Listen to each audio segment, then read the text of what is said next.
বাগানের কাজ তো একদিন নয় আর একদিন হয়ে যাবে, আজ নয় কাল নয় পরশু, কিন্তু মানুষ ঠিকঠাক না থাকলে কোনো কাজেই মন লাগে না। বাগান কার জন্য? যদি ঘরের লোকই ভালো না থাকে, সুস্থ না থাকে, আমরা কি কোনো কিছু মেয়েরা নিজেদের জন্য করি?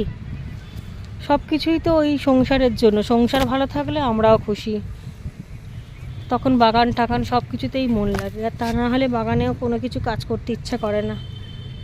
এত শখের বাগানে, অথচ আসতে মনই চাইনি ওর বাবাকে ছেড়ে। এত কষ্ট ভোগ করছে, এত কষ্ট, বাবা রে বাবা, কী কষ্ট না পায় এই দাঁতের যন্ত্রণার জন্য। দুদিন ছাড়া ছাড়াই, মাঝে একটু কম ছিল। আর মিষ্টিও খায় তেমন, যত মানা করবে তত বেশি মিষ্টি খাবে, এত জ্বর।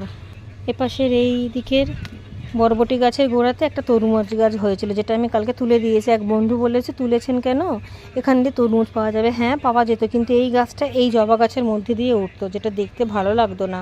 ফুল গাছের মধ্যে জায়গা তো কম, তাই জন্য ভেবেচিন্তে করতে হয় কোন দিক দিয়ে গাছটাকে রাখবো। সীমিত জায়গা তো গো বোন, তাই জন্য করতে পারি না গো, ইচ্ছে চাইলেও করতে পারি না, তাই তুলে ফেলেছি। নাহলে কি আর আমার শখ হয় গো? ছোটোখাটো যে সমস্ত গাছগুলো করা সম্ভব, একটা জায়গায় থাকবে চুপচাপ স্থির, কোনো জায়গায় লতাবে ঠতাবে না, সেগুলো রাখি। কিন্তু যেগুলো লতানো গাছগুলো চাইলেও করতে পারি না। অনেক গাছ আমাকে তুলে ফেলতে হয়, আবার অনেক গাছ তুলে এদিক ওদিক মানুষকে দিয়ে দিই। অনেকেই চায়, তারা কত খুশি মনে উঠোনে ফুটনে করে, আমাদের তো সেটুকুনিও রাখার জায়গা নেই। নিচে সব গাড়ি ঠাড়ি থাকে, তারপরে চলাচলের জায়গা। এদিকে কাঁকড়ি গাছেও কত ফুল এসছে। গাছগুলো তো সুন্দর হয়েছে, কিন্তু পোকাও হচ্ছে আস্তে আস্তে।